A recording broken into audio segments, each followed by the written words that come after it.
good afternoon, good evening, whenever you are or wherever you are listening to this podcast. Welcome to the Stories with Sash podcast in which we try and solve motoring-related problems and other bits and pieces as well. It's a very exciting podcast because this is going to be the final podcast of 2020. And I'm joined, of course, by my classic two pals, Mike and Rob. How are we? Are you feeling very vintage after this year? What's happening? This is just before we actually tune into you guys. Actually, I'm just going to put a little bit of a warning. We haven't really discussed about what we're going to talk about today, but I suppose it's a little bit of a summary of what's happening, and it's just going to be a general chat about what's currently happening, where we intend of going, and hopefully we might actually be able to do some stuff. Maybe, dare I say it, maybe together in the new year, but don't quote me on that. So anyway, chaps, how are we? We good? Good, Sash. Thank you. Yeah, good here, mate. Good. Well, I mean, obviously the viewers or listeners, should I say, can't actually see us, although I might put a picture up of somewhere on social media. But I was going to say, Rob, you're looking good, mate. You're looking like a new man. No, I've just had a haircut, beard trim. So yeah, I needed to look fresh because I've had to ship out for a project. So I'm not in the UAE anymore. I'm now in Bahrain, which is it's like the UAE, but it's just different. It's just it's another island in the Gulf, different country. So I'm now in isolation here until my COVID test comes back, which I'm hoping should be back tomorrow or Saturday, but that might be a bit more delayed because it's been like National Day here, so it's all a bit kind of weird. I see, and I can see work has given you a nice plush 5-star hotel, haven't they? It's better than the whorehouses I normally get given to stay in, so I can't complain too much. Does it have windows? Is the question I have. It has windows, and the view is there is about 6 feet the next building into someone's flat. Yeah, so that's nice. Very nice. But if my new neighbours open their windows, I can probably hear their kids scream. So that's something. That's nice. Yeah. Interesting. Well, actually, I don't want to give too much away. I've been watching the new episode of the Grand Tour, but yes, we'll go on to that because I don't want to give any spoilers away. But let's just there was a joke in it that particularly made me laugh and made me think of my current circumstances, and I was just had me on the floor, to be honest. Well, because for those of you listening, we're recording this on the day that the Grand Tour special comes out. It actually came out a day earlier than they said it would, and I'm guessing for Corona purposes, they just thought, well, why don't we just release it a day early? I very much. It's the first thing I'm going to do after filming this podcast. Actually, is go watch the Grand Tour, which I'm very much looking forward to. But Mike, what about you, mate? I have to say, you're kind of the opposite of Rob. You're growing your hair, the tash. Like 2020's really changed you. I mean, I don't think it's changed me. I've just gotten progressively lazier, so my hair's grown out. You living in Bristol really made you like more of a hipster, mate. Oh yeah, definitely. Honestly, do you know what I had for breakfast this morning? Muesli? No, avocado. Mate, avocados on toast every day, mate. Every single day. You're such a white girl. This actually hurts. Do you also have like almond milk in your coffee? I've actually really come around to almond and oat milk. Oh, what? Jesus Christ. Honestly, Rob, you've called it. He's already turned to a proper Bristolian. Proper, although not for much longer though, is it? Well, again, this is quite an interesting thing for the podcast, actually, because, obviously you're in the process of, looking for a house and moving and stuff like that, which is actually related to what we want to talk about as well. But how's that all going? Yeah, I mean, we've had the offer on this house. We're going to be offering on another house this weekend because basically we've got one that we've already seen that we really like, and another one that we're going to go and see this weekend, which we also may really like. And both of them tick all the boxes, including the double garage box, which I didn't think. I had that on like my dream list. I was like, yeah, it's got to have a garage. That's what I want. I need to have a garage of some description. And then, you occasionally see some sort of come into your price bracket with a double garage. And I was like, actually, you know what? I could really do with a double garage. Mm-hmm. So yeah, now we've got 2 on the list, and we're going to be offering them.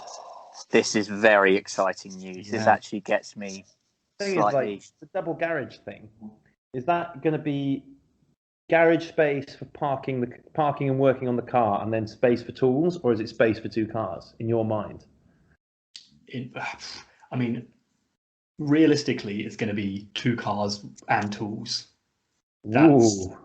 That's what's going to end up happening. It's going to be all crammed in there. But yeah, in an ideal world, it'd be one car and then one side full of tools so you can work on stuff on. I think This is gonna sound daft though, Mike. But what two cars are you gonna put in there? Well, it's going to be the 330 in there, and I'm looking to get an E36, aren't I? Oh, that's true. That's true. Well, this is actually the project car again. I suppose we can come on to that as well. Yeah. Okay, no, that's interesting. That's interesting. So is the first one the one that you sent me the other day with the solar panel stuff? Yeah. Yeah, and that's the one that's got a single garage door, but could be That one would be one car in and then one side being tools because it's only got a single door in, at least to begin with, anyway. But I actually think that's actually, although it's only got a single door, it's still got quite a good basis. Yeah. But whereas the other one that you're looking at that's got the two single doors, hasn't it? Yeah, that's a weird one. It's not actually a double garage. It's two single garages, but it's not like part of a chain of garages. It's just two single garages. So the house is like currently rented. Right. And the people, as part of the house, have one garage, and then the owners of the whole property, the landlords, use the other garage for storage. So is the garages separated by a wall in between the two? Well, I don't know. We're going to go see it this weekend, but I think so. I'm not quite sure if it's going to be a brick wall or just a partition. Either way, it's coming down. Mike, just day one of moving into his new house, just smashes that wall in between the two garages before even setting foot into his new house. Angle grinder, sledgehammer, straight in there. I'll be there, mate. The roof falls down on top of you. Yeah. Well, mate, health and safety. He's going to wear a hard hat. It'd be fine. Oh yeah, I'll put my sleeves on. High visibility brand new jacket. garage. I'm going to make it a double. Oh, now I have no garage because the roof's coming on top of me. 30 seconds garage ownership and he has no garage. Yeah. Well, something like that. But I'll keep you posted this weekend. But it's looking like a double garage is on the list. So. You got any links? Yeah. Can you share some links? What's that? You got any links to the estate agents' websites or anything? Yeah, I'll send them to you later. Oh, I sent Sash a picture the other day, but I'll send you the full links in a bit.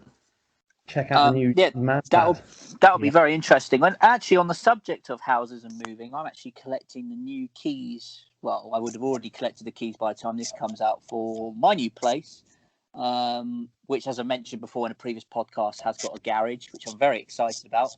I, again, don't know exactly what I'm going to do with it yet, but it could be a topic of conversation. But yes, very, very excited.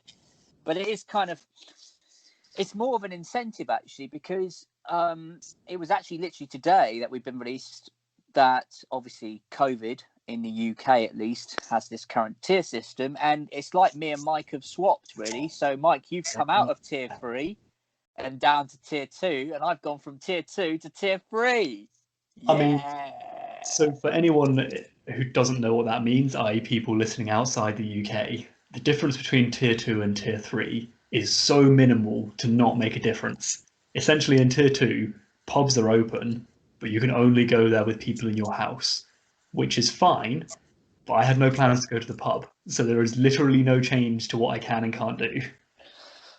I'm a bit disappointed, to be honest with you, because, I mean, you are right, although you can meet in tier 2 with other people outside your household at a pub, as long as you're sitting outside, but not indoors. But anyway, it's complicated, right? In December.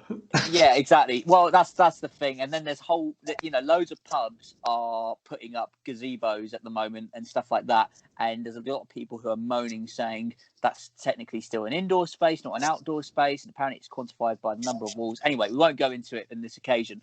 But I'm a bit annoyed because I've actually moved closer to a pub that I really, really like. And now I can only have takeout. So hang on, you can get takeaway from a pub, so you can walk up and get a pint and walk down the street with it. That's how it's been running for about 6 months now. Yeah, I think they've really relaxed the drinking on the street sort of rules. I think they fucking have to. Well, I mean, yeah, not that it's particularly stringent in the first place. We've all been students at one point. Yeah, we yeah. we have, but I mean, the fact that pubs are essentially closed for me means that I can spend more time in the garage, which is a good thing. And maybe I should just create a bar in there. I don't know. Topic for conversation, perhaps. But No. right. I think the more focused topic of conversation with your garage mate is: have you decided what car you're getting yet? Mike, it's a really difficult one, actually. I know we've discussed it at great lengths, We and have. to be honest with you, I'm not going to get something. I don't intend of getting something. Well, certainly not this year, as we've only got a couple of weeks left. I kind of want to move in, get settled, know exactly what sort of space I'm working with, because I've seen the property only once, and I know it's a reasonable sized garage. But there's so much potential there, that I just need to think about what might be the best option. I did, and you guys will probably hate me for saying it, but I did find advertised the other day a Fiat Cinquecento, and I know what you're going to say. But this one was particularly interesting because it's a sporting one for starters, which is a bit faster, and they are a bit rarer. And secondly, it was one of the very, very first sportings they ever made, based on the reg, which is quite very rare in itself as well. Because again, for the one listener who's probably still listening at this point, you can tell because they had two marks of the Fiat Cinquecento, Mark 1 and a Mark 2. Mark 1 has an indent in the rear boot lid. Mark 2s don't. That's how you can tell. And this one had a rear indent. So the only trouble is, I just want to stop you there, Sash. Yeah. You keep telling me that I'm really boring because I've only ever owned Volkswagens. You've only ever owned Fiat Cinquecentos. Well, No, I you haven't. owned a fuckload of them. Well, I have. Yeah. He's got And now you're just going to buy another one. Well, I'm not. I'm probably not going to buy this one. The trouble is, this one, and the reason why twofold. One, it's ran out of MOT and it failed on the things that my current Fiat Cinquecento failed on last year, which I went to the trouble of restoring. Welding underneath, getting a new subframe, doing all the brakes. I think it would be worth doing, but the trouble is it's currently situated in London, as we know, is in Tier 3, which is not necessarily ideal, and it's just trying to get the car from there to here without an MOT is just a bit of a pain. So I'm probably not going to go for that. But yeah, so, and the thing is, the beauty of that, but the thing is, I've done Fiat Cinquecento to death, as you just highlighted, Rob, so maybe it might be time for a change. I've got a suggestion for you, just quickly, mate. Go on. The Hyundai i20. I don't fancy buying that heap of shit on your driveway that currently doesn't work because of suspected clutch. Hey, it works. It's just quite noisy, the situation. It's not happy. It's a project car, Sash. Project car.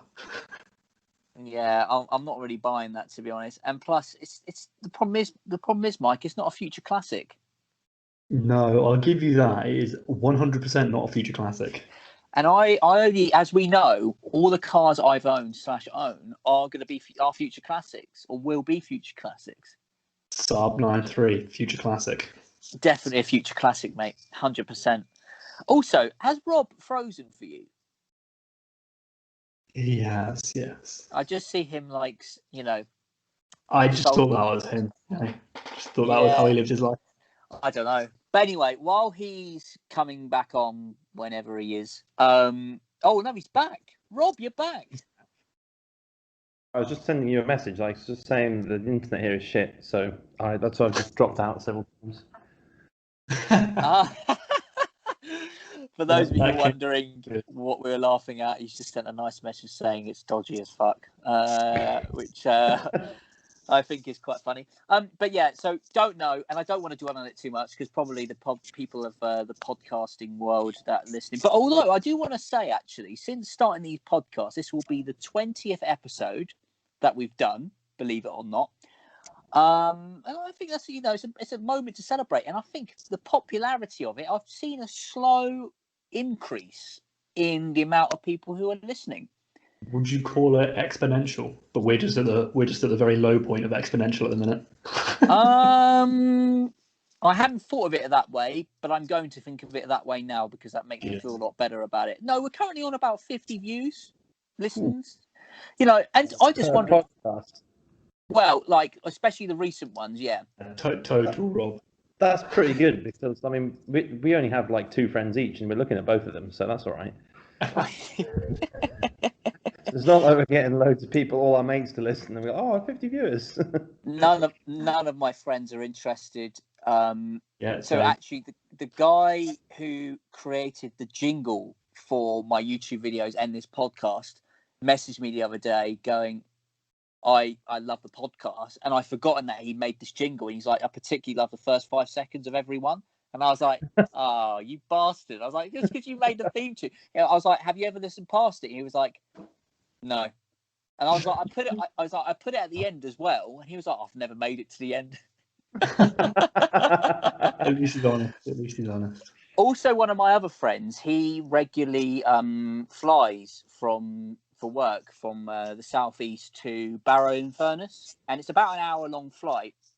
And he's very kindly asked me if I could make the podcast about an hour long because that's how long his flight is. And I told him to sod off. And then proceeded to make all of them an hour long. Yeah, well, sometimes I do an hour and a half. I don't know. I think an hour is a good point, but yeah, no, you're right. But I mean, I'm glad it's people still are like that is listening still to like it. 45 minutes of stuff where people aren't listening. To be fair, The point is, we're trying to educate people. I think that's the point. And we've discussed a lot, and I have to say, from looking at the data, it seems that people are very much interested in sort of the travel-y ones. I've got a point about that, actually. Go on. As I was saying, I've obviously been watching the Grand Tour, and I won't give too much details away. I think everyone is fairly aware of the fact that it's like one of the international adventure type expeditions. But what it's made me really want to do is do some big off-road overland adventure. Mm-hmm. Well, this was something I wanted to sort of propose as well. I mean, we have briefly chatted about it, but this was something that, you know, provided next year isn't as shit as this year, let's say. Yeah, I think it's fair. I think there could be something in the works for, you know, all of us to go out to somewhere like go out to the UAE to begin with, possibly to start over that way, and then go from there. absolutely, chaps. I mean, to be honest, I've carried so much leave over to next year. I'm going to need to use it somehow. So I don't know. Yeah, I definitely. I'm rather hoping things are looking up, but I don't. As we know from this year, things are so unpredictable. You know, because I know we spoke about a few months ago when Rob, you were thinking about coming to the UK in like October or whatever, and then we thought, oh, maybe we can go to Scotland, and then Scotland went completely sort of tits up, as did everywhere else in the UK. So yeah, let's play it by ear. But I think definitely at some point, probably in the later part of next year, it could be an option. Could easily be an option. And, you know, maybe we should try and make a very sort of semi-crude document. Crude. Yes. Yeah, very crude. Document or not documentary. You document it a little bit. More of a mockumentary at that point. But yeah, I mean, chaps. I mean, I suppose over to you now because I've waffled on about useless crap as always. What are your? Again, it's going to sound so cliche, but is there any particular objectives / plans for next year? Obviously, COVID. You know, substance depending on COVID and if that throws up anything in terms of necessary travel or cars or both incorporated together. What's the intentions here? Have you thought about it or? Yeah, I have. Now I'm gonna say this to everyone and to the public right now, so you can hold me to it. I'm gonna pull the trigger next year. I don't know which car yet, but it's gonna be one of them. It's either gonna be the M3 or I'm also now looking at the S4 as well. Just to clarify, this is an E46 M3 we're referring to. Yeah. Okay, or an Audi S4 of similar age period. Yeah, estate. Yeah, estate. That's interesting. Although you did say to me where you're planning on moving to isn't very rear-wheel drive friendly. Well, yeah, this is where the Audi came into it because obviously the M3 is that's the dream, but there's no point in getting a E46 M3 pure rear wheel drive in North Devon on mud roads. It's not really the one. It isn't really. I mean, or you sell the 330, get an E46 M3 and an S4. Ooh, no. Although, thinking of that Audi 80 Coupe the other day, that's piqued my interest. Oh, Mike, they're terrible. I'm really not interested in them. No, they're not terrible. Interesting engine, 5 cylinders. I'm with you on that.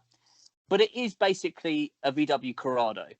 Yeah, it looks great. I tell a lie. I looked up what it is. It's not a Corrado. I think back in the day they were built on the same frame as the Passat. But yeah, I take your point. Yeah. But it has got an interesting engine. I'm not going to lie. But I suppose Rob would probably appreciate the Audi 80 Coupe. The 80 Coupe? Sorry, you cut out a bit there. I was saying the Audi 80 Coupe, 5-cylinder. What's your thoughts? The one that Mike sent the other day. It's all right. It's not a VW. He's not interested. I mean, well, it is VW. Well, yeah, I was gonna say it is. I just, it does look quite a lot like a Corrado, and I'm not sure a Passat chassis is exactly what you want for a coupe. No, it might not have been the Passat. Well, I think it was the Passat.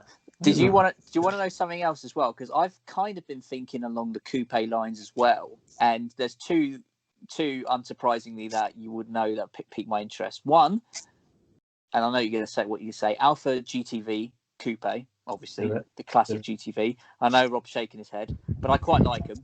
Or of the same era, Fiat coupe, 20-valve turbo, interesting engine. Trouble is with both of them. Again, this is all down to dynamics, really. The Fiat Coupe, do you want to know what chassis that was based on? It was based on a chassis, and this is how old it is, off a Fiat Tipo. Oh, God. And I've been looking at quite a lot of reviews, and you don't necessarily buy this car for necessarily its dynamic ability, although it is very, very fast. It's basically they say the handling isn't that great because they've got too much power for that chassis to cope, especially in 20-valve turbo form. Because as standard, there were 220 brake horsepower, which is nothing to be ashamed. That's pretty fast, even by sort of today's standards, 0 to 60, 6.5 seconds. But yeah, they weren't really great for their all their reliability. Particularly the turbo ones were very unreliable. But again, you get that with any Italian classic like that, or a GTV, which I also quite like. And the beauty of them is they did them in 2 engines, either the twin spark or the Busso V6.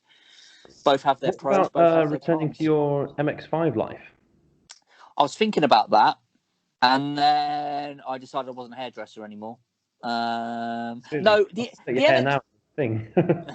I'm getting it cut next week. It's just a bit overdue. Although, but yeah, I do quite like the idea of a convertible still. It's kind of torn between a convertible or a coupe. Not sure. Why don't you get a Saab 9.3 convertible? No, Mike, no, because I'm going to even concede they're terrible. I really don't like the way they look, the convertibles. I also hate them, but Also, here's something controversial. I don't think 4-seater convertibles work at all in general. Full stop. Agree. I totally agree. The other thing you've got to consider is that 9.3 convertible is essentially a convertible Vectra, which just sounds like sacrilege. I was going to say, but funny, yeah, I know. I'm used to this joke. Do you know?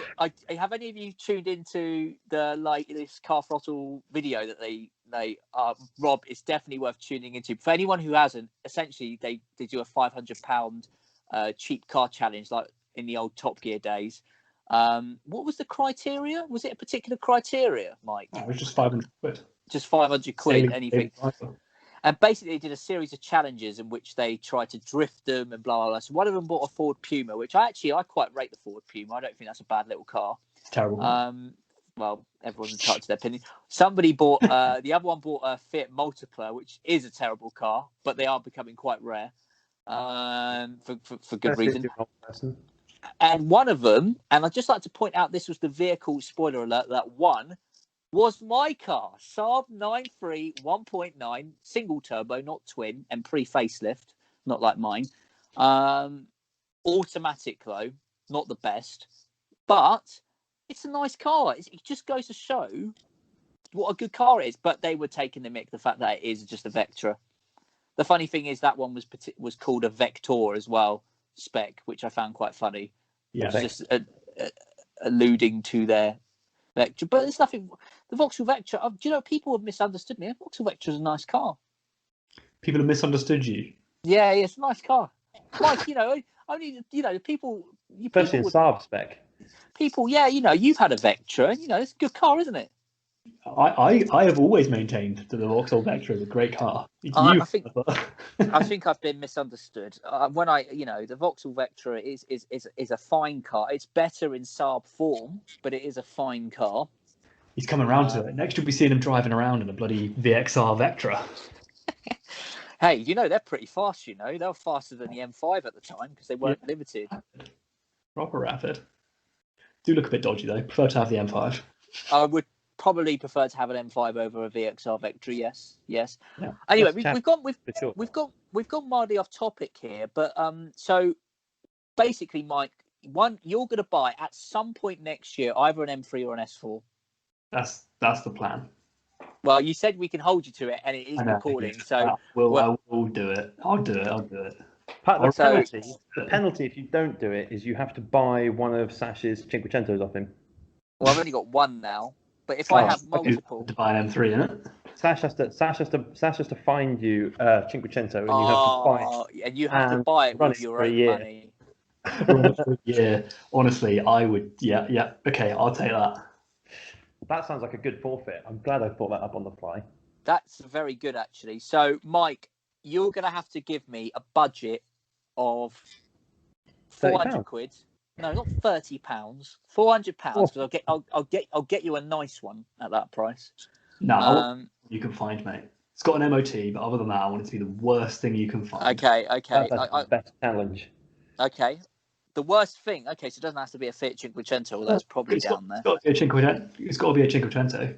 It's got to be. Okay. Yeah. But the worst one you can find. The worst Literally, one. the most advisories on any MOT you can manage without it failing. Oh, God. Yeah. Well, I have a think. Actually, my Cinquecento's going in for an MOT this week, actually. With that one, then, won't it? Yeah, it probably will be. I won't bother getting it. Well, actually, no, I'll get it. I'll just get enough for it to scrape for an MOT and then give it to Mike. Just put the door on that has like the big bend where the people broke into it. Yeah.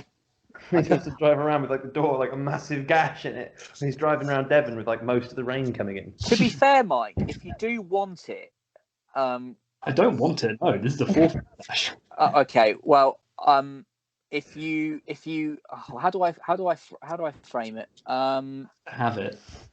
Do you want it? No, not do you want it. If you got gifted a Fiat Cinquecento, we can turn it down.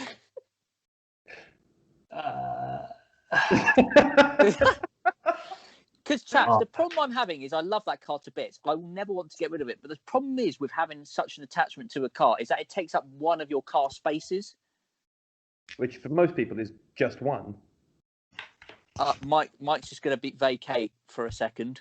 While he does, he's going to do some business. All right, mate, how's it going? Yeah, 500 quid. Take it away, cash, right now. Right, so that's Mike out of the equation. So what can we say about him? That what we can say about while he's not there. So he's never going to sell his i20. It's going to come with him to the grave, I reckon. He won't knock enough up money one of his car slots that he wants to free up. He's desperate to free up one of his slots. To be fair, I'm completely with him because I've done the same thing for a friend before, and it just takes longer than you think. And then something always happens, and then you end up doing what I do, which is just end up keeping them for yourself. I had an interesting dream about selling the Golf the other day. I say interesting. I said I'd sell it, and then somebody turned up with cash, and I backed out because I wanted to keep it. Not the most interesting story at all. That's that isn't particularly interesting, Rob. I can cut. I mean, the problem is, I'm wondering what they're going to say to Mike. Actually, I'm interested. But yeah, while he's gone, do you reckon he's actually going to buy an E46 M3 or an S4 next year? Honestly, do you reckon he's going to have to take Mike to the forfeit? Probably means he's pretty committed to that. But knowing Mike, it's a large sum of money, It's No, a large sum of money for something he wants. It's not a large sum of money for something like the heating bill. can you imagine if he ends up with my fit Cinquecento? Carl, what that would be a slight embarrassment to him. I could have had an M3, but instead I've got this. Yeah, he'll buy an M3. So, The fate worse than death. no, do you know what? I missed that car actually. I haven't seen it in a while. Speaking of slots, I've been wondering whether to facilitate another slot in my fleet, let's say. Oh, another VW? Well, no. A Golf Estate. A Golf R estate, yeah, because that's cool. No, well, obviously, I think I've told you before. I was like, considering the idea of getting a 4x4. I'm not sure whether I can commit to that. You know, because obviously having two cars takes up quite a lot of space, and I don't really have space is at a premium. You know. Aren't you also planning on moving to Dubai soon? Yeah, well, that's the other thing. So depending on where I live, if I live in a flat, like I get my own 1-bedroom flat, chances are I'll only have one space to park a car. That's the issue, really. It's always parking that is the problem. This is what I was finding. You got to make sure you got the space for it. But I've noticed Mike is back. Mike, have you done a deal? Yeah, absolute geezer, right? Wheeler dealer. Geezer. 30 quid. Take it away. So, take it away. Go on. What's happened? He's got a smile on his face. The guy's going to come and pick it up tomorrow, isn't he? Nice. Legend. Is this the guy with the flatbed truck? Yeah. He said he's got a truck to come pick it up, big trailer type of thing. Just like it's a runner. He was just like, nah, it's just easier. He doesn't need to do any forms or anything like that, any insurance and sort it out for his drivers. He just comes and picks it up on a truck and takes it away. Happy days. Better put the wheels back on. Sash, you look confused and perplexed. Are you feeling all right? Yeah, Mike, you just gone in real slow motion for me, but I don't know if it's me or if it's you or if it's Rob. I don't know, but I was a bit like trying to figure out what you're saying, but it's fine. So a guy with a flatbed is coming to pick up your car, which is great news. And we're talking, so that gives enough space for the Cinquecento then to take up the slot on the drive. Well, I mean, we actually already have 2 cars of ourselves, and we are moving house. I'm sort of looking to amass any more crap than I've already got. Unlike Sam, makes it his life's work to amass crap, as we saw when he gave us a tour of his bedroom just before we started the podcast. Do you know what? It's not as bad as what it seems. It's just that obviously the place that I'm moving into is actually unfurnished, so we've had to get a couple of bits. So we've got a sofa and a coffee table so far, which I think is the bare essentials to get by. Bare necessities of life: coffee table and a sofa. Absolutely. So, where were we? I've lost track. So, Mike, you said you. So, hang on. So, Mike, you're either going to get an M3 or an S4. Rob, you're saying you might get a 4x4 if you have space. Yeah. And circumstances. Is there anything else? Is there anywhere that one would like to travel to? If we can. I mean, we're leaving the European Union, so it's going to probably be very difficult for the first couple of months anyway, if you wanted to. But it's going to be awful for everyone. Well, it's going to be awful for you guys. It's fine for me because traveling around here, it doesn't really matter whether you're in the EU or not, because you've still got like a European passport in inverted commas. Well, I think actually, to be fair, Mike, we should, like we said at the beginning, we should try and go see Rob and his fellow people out in wherever he is then, Dubai, probably, if I'm right in saying that, Rob. Yeah. What are we feeling? We're feeling like... Do you know anyone who's got a Veyron? We can borrow. Mate, all my mates have got Veyrons. I'm the only guy with Golf R. Yeah. That's what's happening in Dubai. Yeah, all my mates got Veyrons. Surely that's the picture we're always painted of Dubai and stuff like that. That everyone just drives around in Veyrons and Ferraris.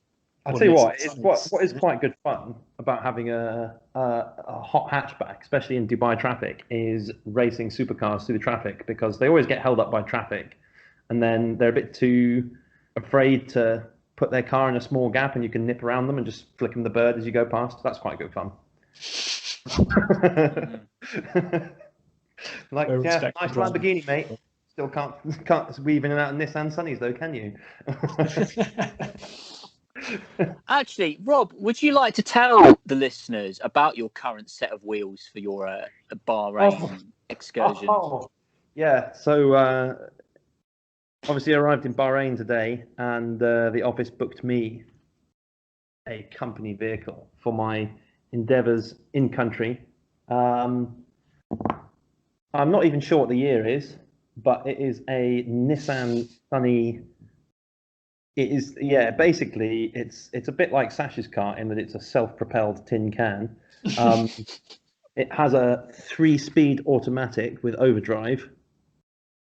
Oh, nice. That Yeah. is, Yeah. It has I think it has a 1.2 liter engine, and it is Nice. appalling. Do you know what's most irritating? And this is the just general gripe about work, is they've given us all new SIM cards because they're trying to save money. Do you know what one of the things they've disabled on our SIM cards to save money is that I can't now access any roaming services. So I land in a foreign country, hire a car without navigation, base spec, no way of finding the way from the airport to my hotel. that is really Brilliant. Joined up thinking thinking from the office there. I was like sitting there going, why the fuck does my phone not work? I'll get a local SIM card tomorrow. I need just use data today. They're paying the bill. That's whatever. No data. Phone calls are barred. Can't get anywhere. That is a little bit ridiculous. That is pretty specialist. Rob, it sounds like they're cost cutting, mate. Yeah, they're cost cutting in all the wrong places, as far as I can tell. All the things I need to do my job, cost cutting. We should probably cut this from the podcast, to be honest. But yeah, no, the Nissan Sunny. You know, The what? Sorry. it sounds like they're going to cost cut you in a minute. I don't know, mate. They've sent me here. I was going to say, they should probably. Doubt it. They sent me here because loads of people more senior than me don't want to go to Bahrain over Christmas. And I'm like, right, you're all paid like 2 and 3 times what I get paid. So why am I going to Bahrain at Christmas? Oh, well, we've all got families. I was like, yeah. But Rob, you've got a dog now. No, that's not my dog. It's not your dog. No. I just kind of found it. We wandered in off the street one day. Ah, right. Also, can everyone hear me and see me okay? Yeah. It must be Yeah, just me. This Nissan Sunny doesn't even have full like lining to the doors and stuff. Like there's bits of like exposed metal. That's how bad the build quality. That's how like cheap it is. Also, the boot lid is not like lined or anything. The inside of the boot is only the floor. It doesn't have any kind of lining. It's just like bare chassis. I think, Rob, that's actually lightweight. That's Superleggera spec, isn't it? It is, but it's also a very sad day for Japanese car manufacturing. I don't know how, as a nation, they put that on a car transporter and go, job well done. As an advert for their nation, that is pretty piss poor. Rob, you really don't like Japanese cars, do you? Oh, I like some of them. I like Skylines. I like nice ones. He likes all the fast ones. Yeah, no, it's like I've said before. Like some cars, some nationalities of car will take pride in every car they make, whereas the Japanese take pride in the ones that are nice, and then everything else is just some wheels and engine.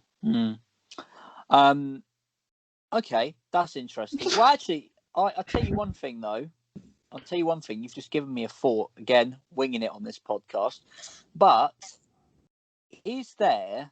Well, actually, it's coming up to Christmas, right? Has anyone got anyone in their family or partners or whatever a motoring-related gift? I saw... Well, obviously, I'm sure you guys also get it. Whenever you go on stuff like Instagram and online and that, you probably just get bombarded with targeted adverts that are all like motoring gifts and all that kind of crap. Mm-hmm. Seen some real whack stuff on there. I saw some crochet fingerless driving gloves. Oh, nice. Yeah, which, you know, when you first hear it, you sort of think, that's ridiculous. And then I was like, but could also see myself in some crochet fingerless driving gloves. You're a big fan of the driving gloves, aren't you, Mike? Hey, they serve a purpose when your car doesn't have heating. Because I remember that's the reason I got them. Also because it dumped all the coolant on the road the other day. What's Like, that? oh, the heating's broken. Oh yeah, also the coolant for the engine's gone. That might explain why the heating's gone. No, this was from the original BMW, the E36. The heater on that used to take about 25 minutes to heat up. Yeah. So I bought driving gloves because I had to drive it like in the middle of winter from Swansea to Bristol at like 5 in the morning. So I was like, nah. I can't believe you. I always forget that you actually did that. Like, remember when I had that problem with the Polo because it was something wrong with the thermostat? So I just took the thermostat out, and then it was really cold when I was driving back one day, and basically because it didn't like close and stop circulating water around the radiator, I was driving back from Devon up to Swansea at university. Like it was like middle of winter, it was like -5 or whatever, and the engine just did not get up to temperature. The only way I could get it to come up to temperature and get warmth into the cabin is I pulled over at service stations, parked the front of the front of the car into like a bush, and then just kind of like, and then just like turned all the cabin heater off, left the engine running, went into a Mackie D's, and then like waited for it to come back up to temperature, then blast the cabin heater, and then was like, right, back on the motorway, and then just the temperature, you just watch the gauge just go, woo, dunk, and it's like, oh damn, it's cold again. Well, all significant problems going around Port Talbot because they gritted the road. Then obviously the windscreen got muddy, and I didn't think, and I hit the washer fluid, and then it just like iced the entire windscreen, and I was like, shit, no, that's not what I want. Oh, Thankfully, I dear. didn't have like washer fluid in that it kind of didn't like completely freeze solid, so I was kind of able to wipe it away with the wipers. But then the wipers were just caked in ice. The thing is, Rob, you missed a trick there. What you should have done. Well, first of all, I've never experienced that problem. My car's heating thermometer temperature usually goes the other way and goes up rather than down, which is normally the other way, as Mike has recently experienced as well in some way. But is when you were parked to the Mackies, mate, you should have just got like a brick and just left the accelerator on full blast. That would have heated up your engine, in no time. Yeah, that's the main thing you should do with a freezing cold engine is just pin it, rag the tips of it. Well, can I just say, Rob, I know you go, oh, they're German, they're fine, but you don't really give your cars as much mechanical sympathy as I do. You're not as bad as like there's a chap. Actually, we should get him on the podcast. Will Dunning, if you're listening, hello. He's got a BMW 330i, an old one. Really? Same like yours. Interesting. Oh. I thought he was big into his diesels, wasn't he? He's in Canada now, so yeah, he can afford a different vehicle. Can afford more fuel. Is he driving? Yeah, he needs to drive around in. Well, anyway, the point is about Will Dunning is he's the only man in human existence that managed to kill a Honda VTEC. Like, take tips from him though, because if he can kill a Japanese car, I might be able to. He might be able to get some tips and kill my Sunny. Honestly, the fact that he said that he managed to kill that Honda, he had a Honda Civic, I think is an achievement. But then, God, he used to drive like an absolute idiot. Sorry, Will, if you're listening. Always on VTEC. He just exactly. He started his car up, and he had to go between 6.5 and 9,000 RPM. That was his limit. It was like, right, must drive around everywhere around town in first gear and just. Oh, God, honestly, it actually pained me, like listening, seeing his car, because I could just think, I was like, look, Honda know what they're doing, right? But they did not design it to be driven like that all the time, right? And consequently, it died. I'm free to admit, if he did that in my car, it would have lasted about 12 minutes. Or 12 seconds, should I say. But this is why I drive. And I think, it makes you appreciate and treat the controls as if they're, made of ice or something like that. Anyway, I've gone off topic. Until you get some slight issues with your engine and you need to give it a classic Italian tune-up. That's the only time it's appropriate. Yes, absolutely. Italian tune-up? What? Yeah. Give it a rag? Yeah. When your engine's just like, especially if it's, well, this was one of the old classics. is if your car was doing a bit dodgy on the emissions when they brought that into the MOTs, before you went in for an MOT, you just absolutely rag your car around, Yeah, get the cat really warm, and then the emissions are fine. absolutely. Right. I I've remember never done that, by the way. My car still failed regardless of what I did. Do you know what? Actually, I don't want to speak too soon, but my family, like a lot of their cars, have recently gone for MOTs in the past month. And normally it's a fear of dread in me because I always think, oh God, what are they going to pull up this time? But all of them, and I don't want to let the team down with my Cinquecento's one, but all of them have passed first time. So we've had good news in 2020 with regards to that. Normally I just have this How many fear. miles have they done in the car this year? Well, I mean, to be fair, the Bora, my dad, your old car, like that's done loads of miles. That's done over 20,000 miles in the year, easy, maybe more. Like, probably, I think actually close to 30, maybe even more. And it was out It of is. commission for 6 weeks because of the clutch for a little while back in lockdown. So yeah, that car keeps going. Admittedly, yeah, my mum and my brothers, yeah, it hasn't been used that much, but That Bora yeah. is an absolute workhorse, though. Proper Oh treat. yeah. Very, very. Are you going to sort of have that like up on a mount when it finally dies? I don't know. I mean, I'm trying to get. It does actually. I haven't told you about this, Rob. It does actually have a little bit of a gearbox issue at the moment. We thought it was clutch, but I don't think it is. Been it? No, it'd be fine. It'll keep going. Well, I really want to get it up to 300,000 miles. That's kind You can of. probably get a new gearbox for them. There's plenty of them probably been scrapped. You can probably Yeah. get a new gearbox online for like 200 quid. Yeah, it's just you just got to weigh up in terms of like, is it better to get it repaired or replaced, and what's the labour? We're looking into it. It's not a problem. It's just a bit of a problem sometimes getting it into first and reverse. That's the only thing. It's not the whole gears itself. Like the rest of the gears are fine. We thought it was clutch. We bleeded the clutch. Didn't really have any air in the system, so it's not that. And it was worked for a couple of weeks, and then it's gone back to what it was. So it might be gears. It might be, I don't know what it is. Anyway, again, wildly off topic. Interesting failure. Interesting conversation. So yeah, I hope that car. I would love it to go to 300,000 miles. I really would. And the rate my dad does miles, could be done in the next 4 years. Yeah. So yeah, we'll wait and see. Anyway, I think, to be honest with you, I've got plenty to say as I always do, but I'd probably, the one listener who's listening to this is probably tuned off by now. But if you haven't, I think it's a good time to end, unless anyone has anything else major to say. So what we're saying is, Rob, you're going, well, hopefully we're going to see you, and hopefully we're going to actually be a trio, because last time we saw each other was just before the first lockdown. So it'd be good at some point to do that some point next year. We're going to do something hopefully in the UAE. I think in terms of motoring adventures, Middle East style, we should definitely do a day where each one of us hires a supercar and we go for some drives. We could do that, or I'd be quite keen to rent like a buggy or something. I don't know. Can you do that? I've got some mates who've got proper powerful quad bikes that we can go into the desert with. Okay, brilliant. That'll good. That's one way I'm definitely going to kill myself, so that's fine. And then Mike, you're going to get a double garage and an E46 M3 stroke S4. Or a Cinquecento. Or a Cinquecento.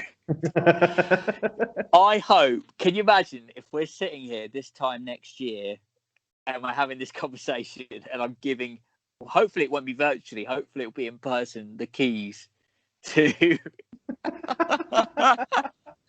God, I really hope you don't buy an E46 M3. That would be hilarious. Although I really hope you do. It's a bit of a double-edged sword, that one, actually. I'll tell you what, Sash. How about this? How about you give me you give me your car, and then I put an S52 engine into it, or is it the S50? No. Oh, that'd be. Oh, actually, I thought of something interesting. What about if I give you the car, like when you move house, and the longer you procrastinate buying the E46 M3, the longer you have the car. No, I don't want your car. Stop the palm off your crappy cars to me. Damn it, Rob! Do you want my car? No, I'm joking. Yeah, you pay the shipping to the UAE. I'll drive it there. It's fine. It's a tough vehicle. Oh, Sash, should we do that? Should we drive to the UAE in your car? Mike, That I'll tell you actually one thing. is One of us, either both of us, one of us, or the car won't make it. One of those things will happen. I think Actually, the car's good. I think it's it's my yeah. bowels. That's the problem. Your bowels might not be the other problem we might have is that you're not allowed to import a left-hand drive car into the UAE. That's all right. We can swap the steering wheel over quick. Yeah, easy peasy. Yeah, easy. I'll just, we'll pop over to Italy on the way, get the components for a left-hand drive model, switch it over. Bob's your uncle. Get the paperwork sorted. Bish bash bosh. Actually, before one final thing before we go, and this is both to the listeners and to yourself, guys. Actually, is do we want to see anything in particular from these podcasts in the new year?